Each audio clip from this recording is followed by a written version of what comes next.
Hey,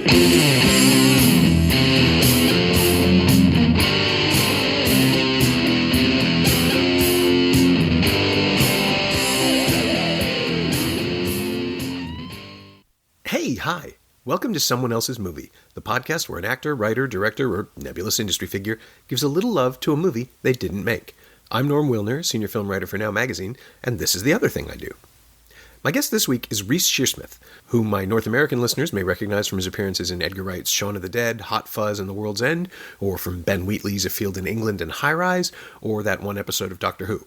And of course, my UK listeners will know him as a member of the League of Gentlemen, alongside Mark Gatiss and Steve Pemberton. Shearsmith and Pemberton then made the series Psychoville, and their latest collaboration is an anthology show called Inside Number 9, which just finished its third series on BBC Two.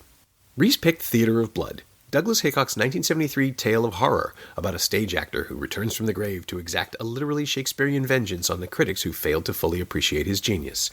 With a bravura performance from Vincent Price as the murderous Edward Lionheart, and a supporting cast loaded with talent that includes Ian Hendry, Jack Hawkins, Michael Horder, Robert Morley, Coral Brown, Diana Dors, Eric Sykes, Milo O'Shea, and an almost unrecognizable Diana Rigg, this is a film that overflows with baroque delight and also bloody mayhem, as it must. This is Someone Else's Movie. Well, this film, like Jaws or King of Comedy, it's one of those films that for me, if it's on late nights any time, I can't not watch it. You know, you turn it on and you've got to watch it through and it's been sort of in my life and with me as long as I can remember. I think I probably saw it too early to see it. I think I was probably 9 or 10 or something. Late night on BBC Two when we used to have these horror double bills, so there'd be a Universal and then there'd be a Hammer, or a colour film about 1 a.m. Oh, so the more scary, really old classics. Yeah, classic pairings. And Theatre of Blood was I think one night in 1970 something. And it just I remember it was the Arthur Lowe head cutting off, the Cymbeline murder, that was the thing that really stayed with me, and Michael Horden as well, the first death, which is so grim and real, and he's cut to shreds through this sheet of plastic. Oh, yes. So grubby and horrible, and it really stayed with me. But it was sort of elegant. It was so elegantly done. The pairing of the comedy, the sort of intelligence of the Shakespeare, and the sort of segmented portmanteau almost feel of the killings. You know, which it's always appealed to me. The Dr. Phibes films are the same. I was about to say, I was sure that this preceded the Phibes films, but it actually comes after them. That's right, yeah. Phibes was 70 or 71 and 72. Yeah. And this is another one, it's almost like it's not like a parody of it, but he'd done that sort of film already, Vincent Price. Mm-hmm. And and he, of course, is brilliant in it. I mean, and to get to see him do the Shakespeare, where I think he probably, he absolutely relished it. And that cast, I mean, what a cast. Apparently they all ran round one another, asking, are you doing it? I'll do it then. And so that's how they sort of got the upper echelons of all these great character actors. And it's a lovely idea. It's just very, very well written. And it's something we've striven for in our work since. I mean, the comedy and the horror, sort of the reality of the horror. I mean, yes, it's all very heightened, but it's all very real, and I think at the heart of it, I absolutely love it because it's exactly how I am Edward Lionheart. So I really feel the passion of his. You're on his side all the time. You want these horrible critics to get their just desserts, and it's so delicious that they, in turn, have these horrible murders that are not sort of. It's quite. People think. I think if you remember or ask people to remember Theatre of Blood, they think it's quite a campy film, and that's attributed to Vincent Price and Coral Brown and those people, but ultimately it's very nasty as well. It's a nasty. There's some really horrible killings in it. I think it's quite daring. It must have been at the time. Well, yeah. Horror removed from its context is always going to be odd. Yeah. If not necessarily directly translating into camp. But there are things about Theatre of Blood, like the Diana Rigg costumes, the disguises that are. I mean, Jeff Lynne is running around helping Vincent Price kill people. It's very distracting. That's right. Yes, it's the meth drinkers themselves are a disturbing pack, aren't they? Yeah. Because I know the meth drinkers from Withnail and I. That's where I'd heard about the wankers on the meths. Right. Yeah. I had no understanding that this was a real thing. A thing. Yeah. Absolutely. Yeah. And even having seen theater, I'm sure I saw Theatre of Blood before I saw Windmill and I still didn't connect the two. Yeah, that pack of hounds that that are sort of like, they are sort of the baying mob, and how they're disguised in each segment. Yes, they're everywhere. They're everywhere. Yeah, and that brilliant bit when they're in the when Robert Coote goes for his wine tasting as Oliver Larding.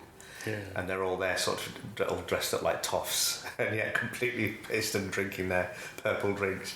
It's horrible. It's sort of so out of control, and yet they've got this mob mentality, and you see how the way they turn on in the end and kill Diana Rigg and just smash her head in with the Critics Circle Award. Mm-hmm. This sort of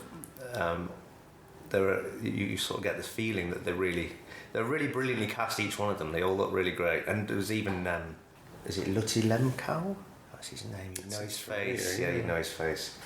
He was in a lot of. I think he's in a Bond film. He's in lots of other stuff, but he crops up in that pack as well. Yeah. And the woman who choreographed the activities, yes, lead. That's right. Yeah, she's there. Yeah, and it's great. I mean, I think it's almost balletic, though, those killings and their that little pack of them is great, and it's a really fascinating time as well. The look of London in the 70s, the start of the National Theatre just coming up in the 70s, and it's a very sort of grim looking film. I mean, quite singular in that all of its location, which I think is interesting. None of it is any sets. It's all filmed in various places. A lot of them have gone now. The Burbage Theatre where he kills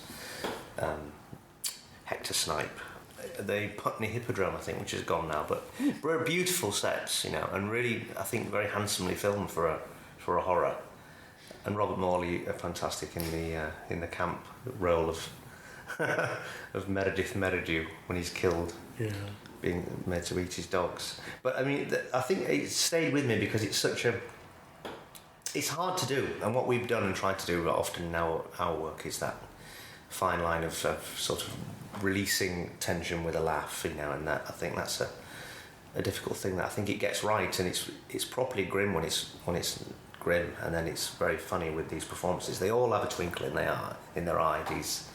These people that play in the Critics Circle, mm-hmm. and it's very enjoyable to watch, I think. Yeah, and it lets you root for them. It lets you root for their suffering. Absolutely, in a way that maybe it wouldn't if they were sympathetic characters. Yeah, I mean, it's a great scene when you first see them.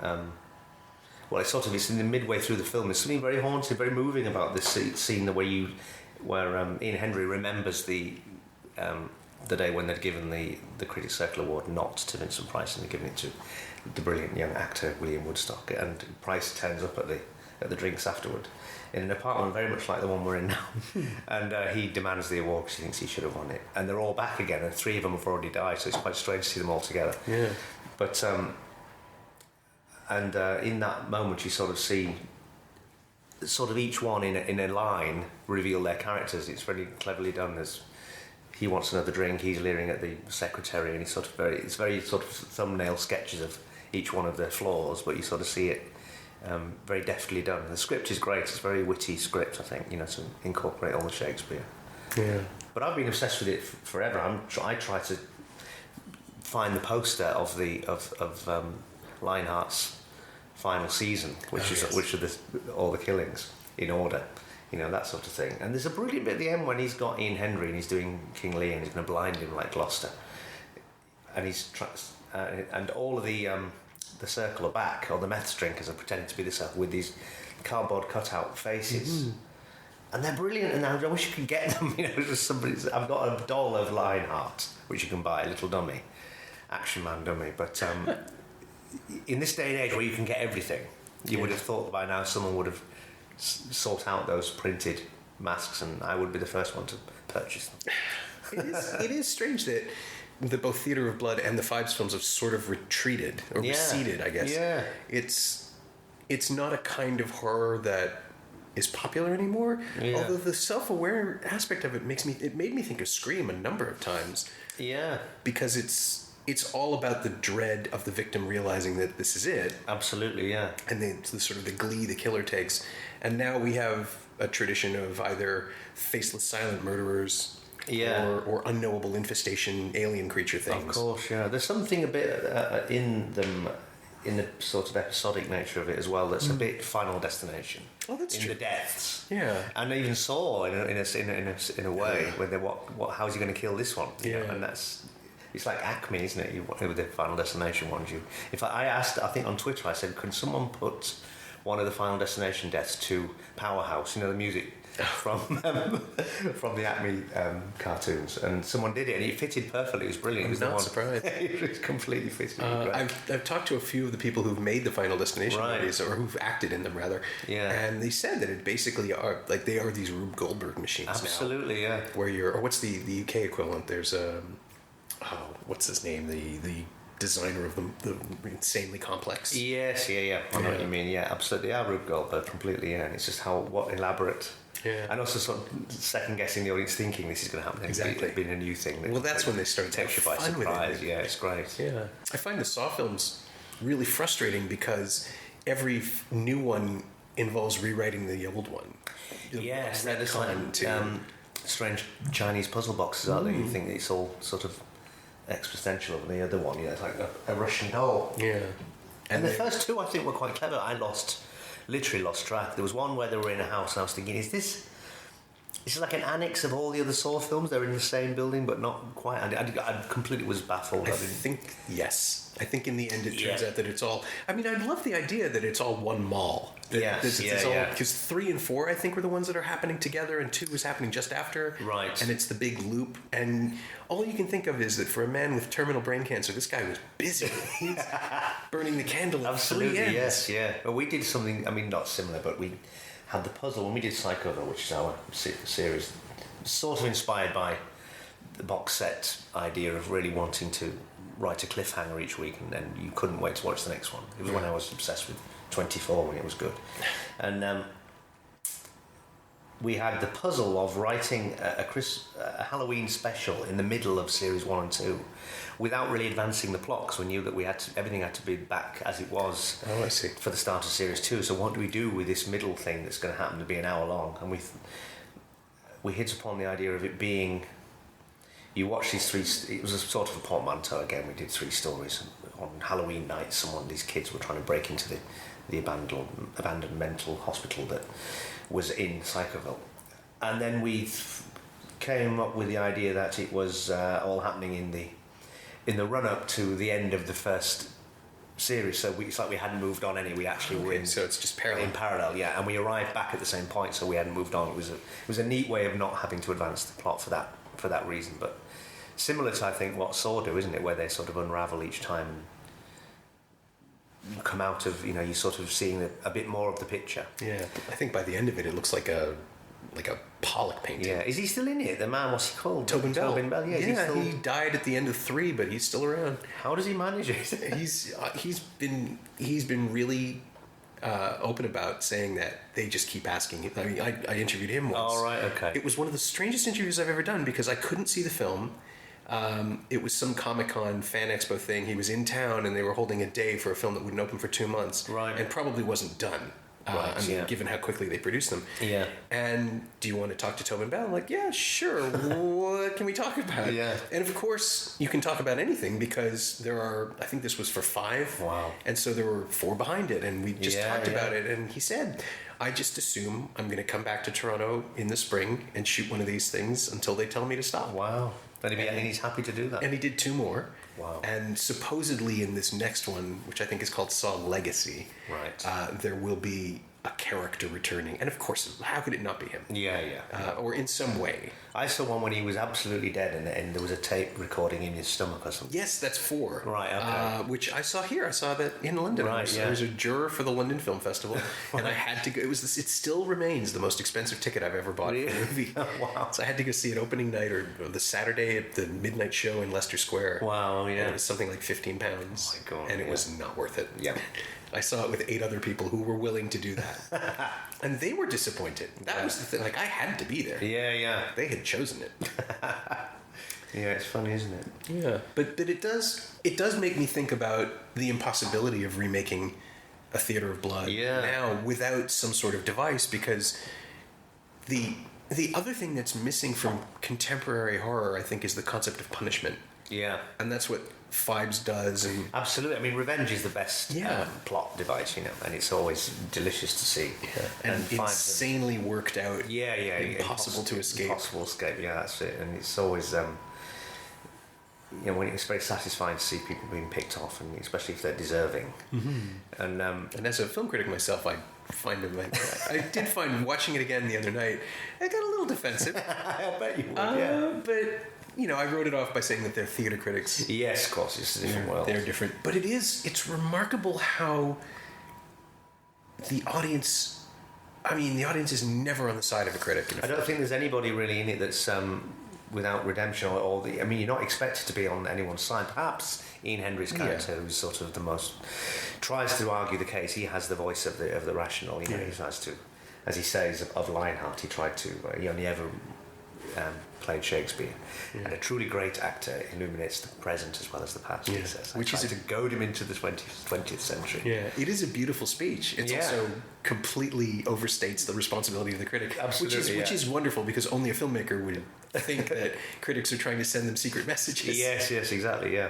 But and equally, Price gets the brilliant speech about destroying people's lives, and you can't create yourself, so you have to you destroy everyone's lives, and it's very sort of satisfying to hear that side of it, because you don't really hear it very often, especially in being killed. I was very intrigued when the National did a play version of it. I heard 2005, Jim Broadbent was Lionheart. Oh my! And Rachel Sterling played Edwina, so daughter of Diana Rigg. I could watch that. And it was good. I went to see it. I was so excited to see it. In fact, we were asked to sort of be consultants on it. It was, and we didn't quite ever get involved in it because we weren't fully convinced that it would work as a play. And it was good, but it wasn't. Just wasn't the film. You could never do it. The theatre looked brilliant. They'd sort of created a very old, broken down proscenium arch for the National, and it was. And Jim Broadbent was good, but he sort of misfired, I felt, because he played Lionheart as a bad actor. So he was really deliberately sort of mangling the speeches, and it was a little bit. I think Vincent Price got it right, because he did it for real. He tried to do the speeches at the best, and they were very moving, and it was great. But I think he sort of just played a parody of an actor, and it was a bit too. It was an easy sort of choice, I think, to make, and it didn't quite work. I was interested to see how critics would respond to it if I was reviewing it, thinking, dare we not review it because we're killed. But it was they slightly changed it. It was more about theatre. It was like reviewers for various newspapers like the Times and the Guardian, and they were being picked off one by one. They killed less people, wasn't it? Really? Yeah, they didn't do the Othello, and they got rid of a few of the deaths, but it was fine. It was a slightly unsatisfying evening, I felt. I would think. I mean, I think the greatest tightrope walk in the film is that we can't tell if Lionheart is terrible or good. Yeah, half the time. I think that's exactly right. Yeah, it's because that in itself is a Hamlet reference. Yes, yeah. Mad, but North by Northwest. Yeah, and having Price, if nothing else, be delivering when he's doing those speeches. Yeah. It's all about how they're received, and they're going to seem terrifying and also moving. The idea that he can work emotion into it, because we ultimately know where he's coming from. Like, he is the wronged. He's lashing out, shall we say? Yes, he's deliberately overreacting, but he is wronged and feels that he is. All the great villains are the ones who think they're right. Absolutely, yeah. No, he's. I think you are always on his side. Interestingly, we had. It's such. I mean, what's great about that film is that it's so of its time, and that cast are great and all in their prime. They're even down to Dinah Rigg. Dinah Dawes having that great part as the cuckolding wife, even though she's not. She's just having a massage. Right. But that is, again, that's a joke that would have to be very different in a presentation. Yes, yeah, absolutely. But David Warner told me, because we had him in a Number 9, he was in the League of Gentlemen film as well, but he told me the other day, very casually, it was literally only the other day, he was meant to be the Ian Hendry part. He was offered the parts of Sultry, and it would have been great to have him, because then it would absolutely, him in that part being the youngest of the critic circle, the Hamlet of his generation, playing that part, but he couldn't do it. He was doing the play. So we got Ian Hendry. It was also brilliantly iconically 70s as well, and he's great in the part. But I was like, yes, I can see that. And you'd have had David in his prime, and when he was looking like David Warner, Right. But Ian Hendry looks like a critic. Yes, he does. Yeah. Hendry looks like a writer. He does. Yeah. Slightly unkempt, a little balding. Yes, he's perfect. In there. Yep. Yeah. No, he's great. But it's forever endlessly watchable. I think just for the performances. They're all great in it. It's lovely to see. I like right back to Magnificent Men in the Flying Machines, or the Monte Carlo or Bust, where you have teams of people, right. And that in a similar way, this film ticks that box for me. That you get these great character actors that you sort of dip in and out of, and each one gets their bit. It's great. I'd love to, if it was. The game is to play it now and think who you'd cast in those parts, isn't it? Of course. Well, it is a game I play with anything older than the mid '80s. Yeah. Just generally. And what would it be now? Who would be your Lionheart? Where would you? Yeah, I know. There was Branagh, obviously. Yeah, but he's almost a little too young. Yeah, possibly a little bit too young. Yeah, and maybe like McKellen would be too old. Yeah. Oh, Patrick Stewart. Yeah, Patrick Stewart would be good. Derek Jacobi, maybe. He's little though. Could you believe it visually? Yeah, and then you want someone with a bit more clout, don't you? Yeah, it'd be hard. There was talk. I remember hearing that it could have been complete rumour that Robin Williams had some interest in doing it. Really? Yeah, in playing, because it's a delicious part to play all those characters, isn't it? Sure. When you're doing the Shakespeare. I don't know whether that's true or not. And I know Steve Coogan as well had an interest in. I think had the rights for a bit. That would make sense. That would be quite good, wouldn't it? Yeah. Especially after Dr. Terrible. Absolutely. He could pull the period off. And I think you'd have to do it in period. I don't know that you could do it now. No, it'd be a slightly different thing, wouldn't it? You wouldn't believe that critics have the power to ruin anyone. No. It wouldn't be critics in the same way. It would be some blogger, wouldn't it? It'd be somebody online that you track down, like a troll. Yeah, and then you're tilting into Seven territory where everything is Baroque. Although I suppose Saw, again, that is the device. Yeah. But the idea of... But everyone's a critic these days. Yeah, so you'd never run out of bodies, exactly. That could be fun. Yeah. But the material, the concept is rock solid. Yeah. I mean, it is as old as Shakespeare. Like the idea it literally is, yeah, it's great. Seeking revenge. Yeah, and they, in its own way, it's in itself, enacting those Shakespeare's being housed in the idea of a series of Shakespearean deaths is in itself Shakespearean. Exactly. He's a Shakespearean character. Yeah. Well, great drama of it. While I was watching it just this last time, I realized that what's missing is the Tempest. Yeah. But... he is Prospero. Yes, and he sort of is. And the Meth Drinkers are Caliban, collectively. Yeah. And I don't even know that was intentional. It's yeah. just, you start to see the patterns. And absolutely, you start to see yeah. I mean, when he does Brave New World, is that the Tempest, isn't it? And that's when he... just that one line. I think right? it's, yeah. Well, yeah, at least it's a line from it, isn't it? When he emerges in the mud, when you've thought he's died. Yeah, maybe that's why I made the connection, perhaps, too. Yeah, it could be. But yeah, it's definitely there, isn't it? Yeah. But Michael Fassbender could play Hendry's role. So you've got nerd cred for Patrick Stewart and McKellen and Fassbender in the same film as rivals and yes. See, that would be great. It sells itself. Yeah, absolutely. It's a great plot and a great device, and what a cast you could create with it. It's sort of on a place, isn't it, to be remade? I'm surprised no one's thought of it. Yeah. But you're right, it would need a rethink, I think, how to... couldn't quite be the same thing, because the targets are... Yeah, the parameters have changed, haven't they, now? So everyone is a... Unless it was just NASA. I mean, I remember I had a conversation with Coogan about it, and he was saying, I want the scene where he's got the critic tied up, and he's got his review, and he's saying, you said there are many reasons why this doesn't work. Just give me 3, and I won't kill you. And he's sort of like literally having the argument with the person trying to justify his words. Yeah. And it could be a very funny scene. So you cast the right people. Yeah. At this point, Coogan could play the Henry role. Yeah. And have the right authority. Absolutely, yeah.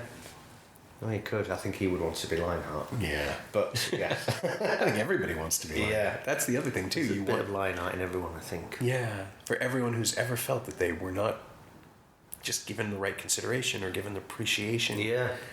I'm on his side. Yeah, of course, yeah. And you're a critic. I am. But it's the thing that, yeah, this is obviously my own drum to beat, but the thing that the film misses is that, hashtag not all critics. We're not, we're not the worst people. Yeah, of course, yeah. I mean, I know there are people who do enjoy just going after things and hating, but that's no way to live. Like, if you're actually going to do this exactly, yeah. When you think it's mean-spirited or just relentlessly negative, you think... I think you can sniff that out quite quickly, can't you, in a reviewer? Yeah. You think that's not really considered. The worst ones are when you don't... with theatre performances, for example, where everyone is laughing and you think, well, this isn't actually true. You think you were not in the... I don't mind it when they say everyone around me was laughing, but I found it this or that, because then you think, well, at least it hasn't worked for you, whatever it is, but you've conceded to the fact that night everyone seemed to be enjoying it. Right. Sort of a skewing of events is when it's not, when you think actually not. I suppose it's how it affects the person, isn't it? You must be allowed your own opinion. Mm-hmm. I've always tried to evaluate things from their chosen footing. Yeah. If you want to make a comedy and you have succeeded at that, it doesn't matter if I don't like it. If everybody else did, I'll acknowledge this. Yes, yeah. There has to be some concession, I suppose. No one sets out to make something rubbish, do they? Yeah. No, I believe that. I think that's actually something people forget. Yeah. It is easy to forget, I think, in the mix. Because it's you can easily be vitriolic about things, but you think, well, they thought they were doing the greatest work, It's hard. It's a hard thing when when I'm just an actor in someone else's thing. It's such a weight of responsibility taken away because it's not my thing. I can be the best I can be in it, but that's the end of the matter for me. Right. I leave at night, and then when someone else is worried about making the day and getting the shots in, and then ultimately when it's presented to the world and you're not responsible, but when it's myself and Steve's thing, like number 9, and you have that build-up of it, daring to present it to the world again, and have we done it again, or have we managed to? Because it's you sort of can only arrive and surprise the first time you do it, and then you're sort of always doing the thing you are known for potentially. I mean, I think we try to be we're very mindful of repeating ourselves, and especially with the number 9s, which is like. These anthology stories, it's such a high turnover of ideas potentially. By the end of this 4th series, which we're filming now, there'll be 24 pilots. Yeah, and that's a lot of ideas and a lot of worlds to continually create. Right. Well, you're not working in. It's not sketch comedy where you move on quickly. You're basically shooting a feature every week. Each week, and it starts again. It resets, and that in itself is the reason why I think commissioners have found the anthology series, which is a very maligned beast, difficult to countenance, I think, on TV. It's why you don't get them anymore. The received wisdom is no one will watch a thing that ends and then there's no reason to return to it. It's no hook. Right. The very thing that they are is the reason why no one likes them. But I think those rules are only in the minds of commissioners. I think normal people just watch a thing and they don't have these things in their head, and if it's good they will return to it, And Steve and I, anyway, are the thing that's sort of across them, another hook. Right. Because our dark-ish sensibility is the thing that I think you would be buying into if you wanted to watch it again the next week. But it is hard, writing one series with a set of characters that then go over the 6. Much easier, in a way, because you know what they do and you know who they are. I heard via someone that was on a panel when number 9 was being judged for an award, that someone from a certain television channel said, the thing about these anthology shows is they're easy. You can just... And it's much harder writing a thing where the characters develop, and I was thinking, you've got no idea. It's the hardest thing in the world, because you are resetting and starting again. You've got to do it again each week. So I want to kill him. That's good. That's fair. I think you've earned it. There is that thing, that weird... I mean, they're basically... you can see it as a feature, you can see it as a short film. There are all sorts of ways to contextualize an anthology series that aren't derogatory. And no one seems to have a problem with Black Mirror being Black Mirror. Yes, exactly, yeah. I mean, that's a great example. But maybe that's because that's a recognizable brand, and that's the trick that... Yeah, it could be, or maybe it's the tone that, that sort of strange futuristic world that they all sort of inhabit gets past the idea in people's minds that it is different every week. That's your hook. Right. Ours are, number 9s are completely different every week. There's always... Yeah, even tonally. Some of them, totally different. Some of them much very silly, and some of them very psychological, and others very, almost like Alan Ayckbourn, very play-like and sort of domestic, and then you get, Pinteresque ones. So we are very happy to complete, and also with how we make that television program as well. We've played with the form as well. We tried to do... we did the silent episode where we didn't speak for that week, and we've done one in the fourth series. I haven't filmed it yet, but we've done one that plays with the time frame. It's a bit like the Seinfeld episode. We start at the end and we work back. Okay. So, and how do you? With Seinfeld at least, I suppose Pinter did it with Betrayal. I guess it's not impossible, but you're introducing characters we've never seen before. Yeah. With Seinfeld, the joke is in the reactions that we already expect. Yes. Yeah. How do you? Yeah. Yeah, well, it was sort of... It was thinking of things that you would... A trick I think we pull a few times is the idea of... You've seen something, you think you know how that could have happened, and then when you see the reveal of how it did happen, when you go back another 10 minutes, it's a surprise. That is where you get your surprise. Okay. You think, oh, that's not how I thought they would get there with that, so... And to do that with this story as well, it was a really complicated one to write, but we're sort of pushing the boat out with trying to do extraordinary things with this full series. So yeah, it's an enjoyable thing. Who gets to do it? It's like a play box. Each week, when we started writing the full series, we'd written about 4 or 5 of them. I think we had one left to do, and we were a bit stumped. We thought, what haven't we done? Because it starts to feel like we've done sort of a facet of everything. Yeah. And Steve said, we're in the position of writing anything we want for television. It was quite an amazing thing to me to suddenly realise that, who gets that? And we're so undiluted as well. No one. We don't have a script editor. We write them and they are made. It's an incredible privilege, I think. No one ever really says, we can't really do that. Well, that's a little bit, we need can this change? Because they're so tightly written and their own thing, to present them to someone and someone go, I don't like that bit. It's like, well, I'm sorry, that's what it is. Yeah. You can't really get your claws into it. And I think we've had that for a lot of our careers. And League of Gentlemen was so sure of itself when it arrived, because we'd honed it and worked it on stage for so many years. It was very...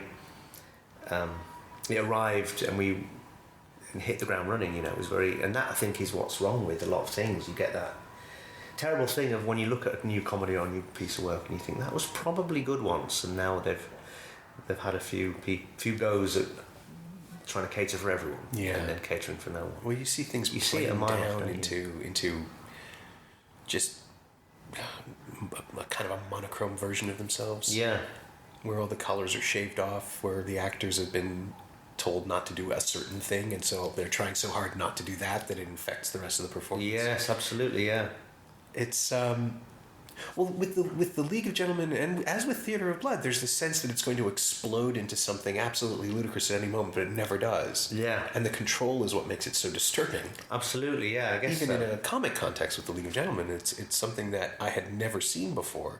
Yes, one of the most... the League was probably at its best when it was live, I think, because we would have palpable discomfort in the audience, and we preyed on it, and it was great to sort of bring people to the absolute brink of... It was like an endurance test. We have such horrible sketches that became so uncomfortable to watch, and then that turn when you would allow them finally to have the release of laughing, because a punchline would happen, and that was a delicious thing to always play with. And I think we were at our best when those moments were happening. It was slightly... We tried to do it with the TV versions of those sketches, which worked very well live, but there was nothing more sort of powerful than Steve Pemberton playing Pauline to the audience. They suddenly were the restart room, and he would play them. He was a great performer, Steve, and those moments were fantastic on stage. But that was what we were trying to do. That thing where you can't quite fathom how you arrive at such an extreme situation from something apparently so mundane initially, like a meal in an Indian restaurant. There's a man pulls a gun out trying to get a joke right, you know. And I think that was the formula we often would do, you know, that we would do something quite ordinary and we'd take it to the most ridiculous extremes. Doing it with Number 9, even this series, with the paying of a bill becomes a huge, massive argument, you know, and it is sort of, and I think, you know, you're grounded in something that's very gettable, you know. People have been in the situation of arguing about paying a bill. So if you're in that world, you know it. You've got a hook and a vested sort of. The stakes are higher, aren't they? Because you've had that experience yourself. And I think we strive, however grotesque the characters may be, to have a kernel of truth about them, and I think that's where everything suddenly matters more. And I think the film is going back to the film. It's sort of like that in that film. You get. It's very moving, a lot of the film as well. That speech when he does the Hamlet speech when he's on the balcony, and his daughter comes in and says, "You're only making them hurt you more," and it's a very moving moment, I think, when he does his "to be or not to be," and they all watch him jump to his death. And that thing where you get sudden pangs at your heart as well, we've tried to do in our work. People were very moved by the episode with Sheridan Smith last season that we did called The 12 Days of Christine, which is I think people were surprised that they felt that we managed to upset so many people in a way that was, you know, I don't think people expect us to have heart. Yeah. We have a black soul, black piece of coal there instead, like the Grinch. But so I think it was a surprise to people that we could do it, that we did it, and that we could do it. So it was a lovely thing to have that, because I think of all of the Number 9s that we've done, that stayed with people the most, I think. And it's not particularly funny, but it was sort of a good one for doing something that we don't normally do. And I think Steve wants to do a romantic comedy one, you know, that would be really. The twist would be that it would be that. Okay, yeah. It wouldn't be at all horrible. It would be actually quite sweet. I mean, that's certainly not impossible. Yeah, no, it's not impossible. I mean, it would be quite interesting to see if we can do it. Our problem is we try to write obvious comedy, or not obvious comedy. You know, it's not that easy to write any kind of comedy, but to write something broader, and we always find it's lacking if we don't have some extraordinary dramatic turn or something that just sort of takes you by surprise on. And I think it's that thing that we've always wanted to do, from watching Don't Look Now and Wicker Man and things that completely pull the rug from under you. Right. That's when it makes you sit up, isn't it? When you think, I did not expect that. And I think that leaning into something is the thing that we always try to sort of. We're fans of our own thing, and I think we really try to sort of bring an element of you've really got to sit up and watch this properly. You know, there is comedy and there's programs that you can lean back and it's in the background and the laugh track tells you it's a comedy and it washes over you, but our things are very much more demanding, you know. I think that's just the way that we are with the things that we enjoy. But that makes it more interesting. I mean, yeah. Speaking just as an audience member, I want to be pulled in, rather than told that I don't have to give my full attention to something. Yeah. And even with, I mean, there are plenty of comedies that I watch for pleasure, but I know that I'm not being challenged is probably the wrong word, but well, maybe not. I mean, there are things that don't require me. Yeah. And they'll just function in the background. Whatever they're doing. Yes, exactly. No, it's great when you think, wow, they're really not talking down to us here. You know, we've really got to keep up. Yeah. And to dare to have a few moments where you are not told what. You might be a bit confused. You know, that thing that most commissioners and script editors dread, where you are told to recap every 2 minutes in case you might be going to the toilet or you've gone out to make a sandwich and you come back and you sense literally that you are being retold the whole thing again and again and again.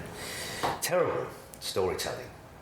Now, if you did something that played on that, if you actually use gaps in time, that would be quite good. I wonder if you could pull that off. I wonder if conceptually people would. Well, it's funny. I mean, I've just done this play, The Dresser, in the West End. Oh yeah. And you know that weird madness of theatre where night upon night you'd have the opportunity of thinking, why nothing tonight on that bit, and yesterday through the roof. Who are these people? You know what? That strange very quick collective decision that an audience creates and have an identity, and you think, I don't understand. It's like they've all whispered, right, we're all going to hate it, pass it on. Yeah. And they have that, and very quickly you can tell, and it's that permission, it's maybe an early laugh or something that gives everyone relaxes, and you think, oh, we're all right now, and suddenly then it catches fire. Other times it simply doesn't, or they think they really enjoy it at the end. You think, who are you? You've made it so hard all the way through. Now you're clapping. So I wish you'd been with me during it. I would have it'd been so much more easy for me. But and that's a really odd thing to sort of tussle with, the idea that, it's not. Is it that delicate? I often think it's not that finite. That a slight thing here or there. I think there's a broad version of everything that sort of lands. Your friends come back afterwards and say it was great, and you think it was an absolutely worst performance ever, and they thought it was brilliant. It's really strange. It's obviously a skewed version of events when you're doing it and you're in it. You can't really tell the wood for the trees. Yeah. Well, that thing of what's his face? Curb Your Enthusiasm.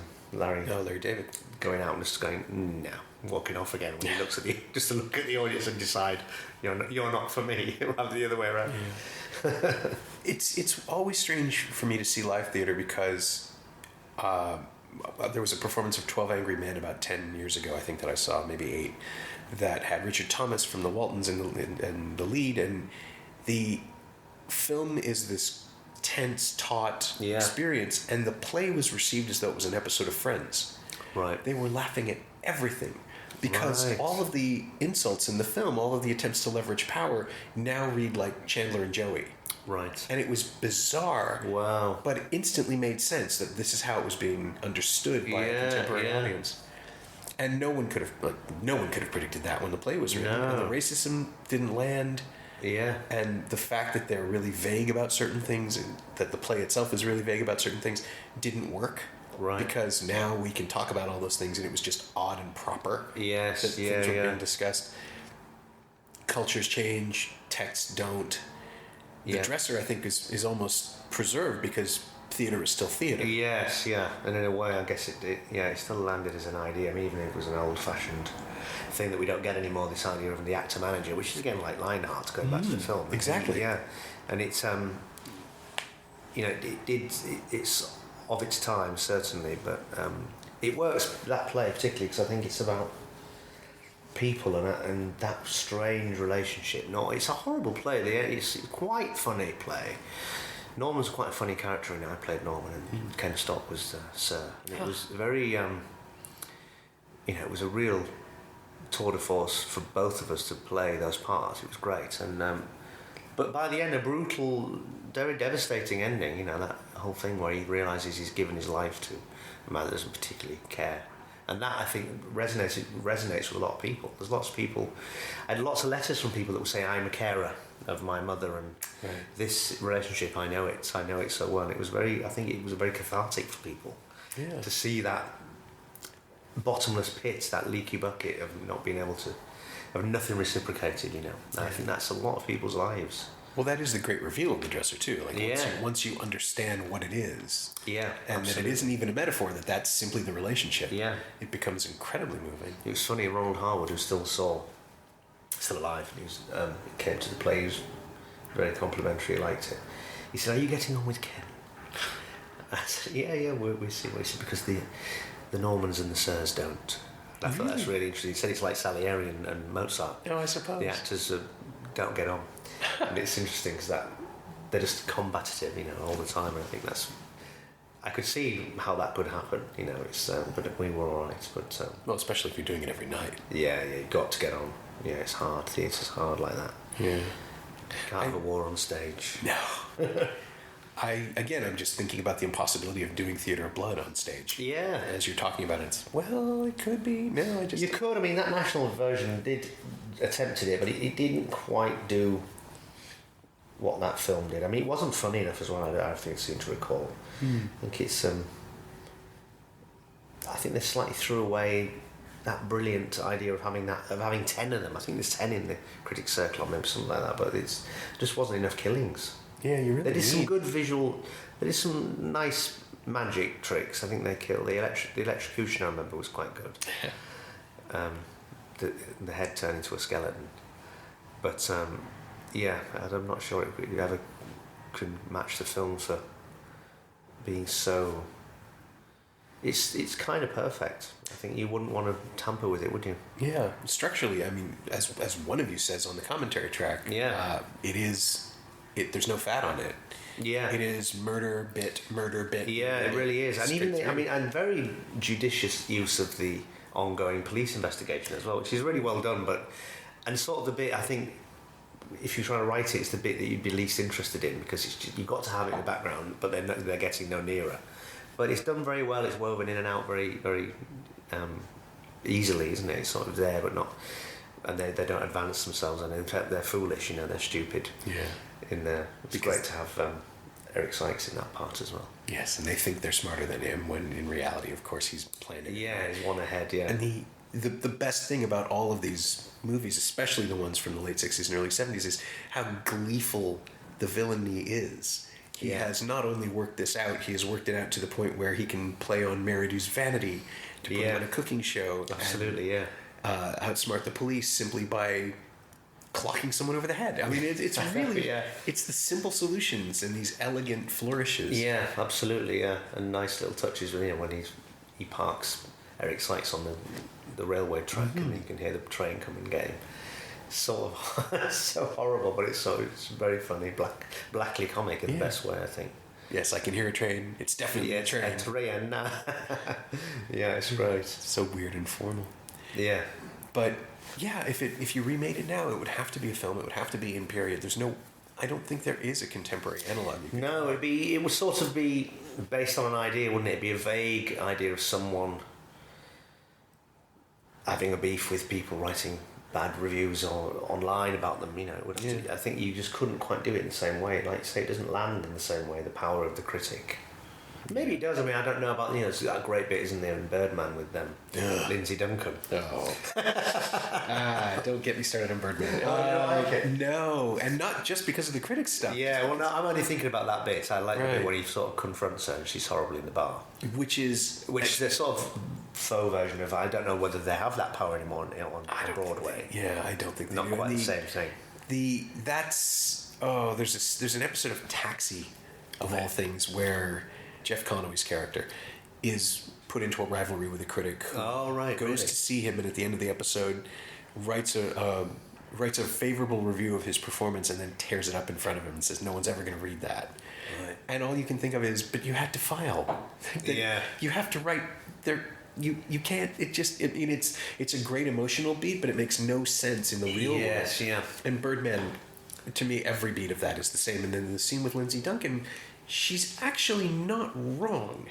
Yes. She is saying things that are entirely valid, although she's perceived as the villain by the movie. Yes, yeah. Because Inarritu has clearly had a speech like this in his head for 10 years. He wants to vent it, yeah. Yeah. He clearly wants to do things that no one else has done before, but he doesn't understand that the reason no one has done these things is because they're not necessary. Right.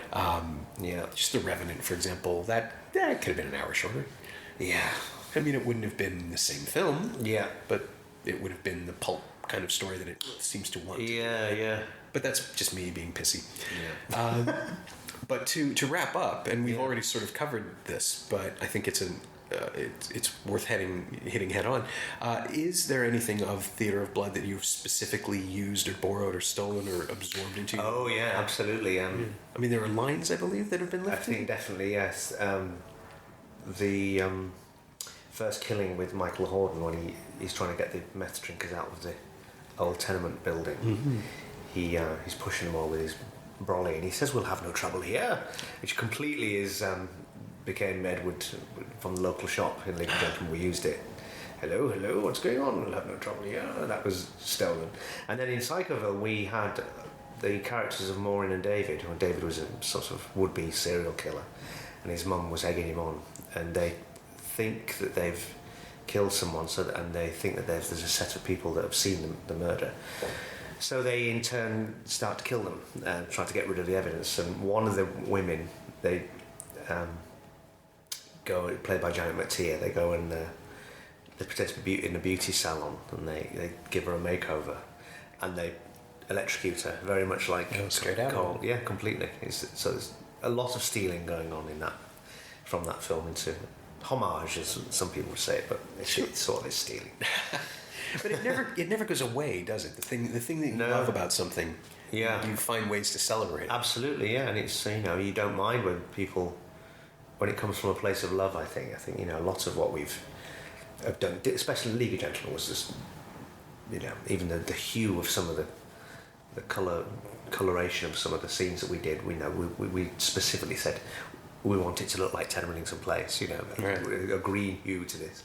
And that sensibility, especially with Steve Bendler who directed it, who just knew, right, so this is The Shining, or this is Salem's Lot, and we'd say it was like that bit from all the time.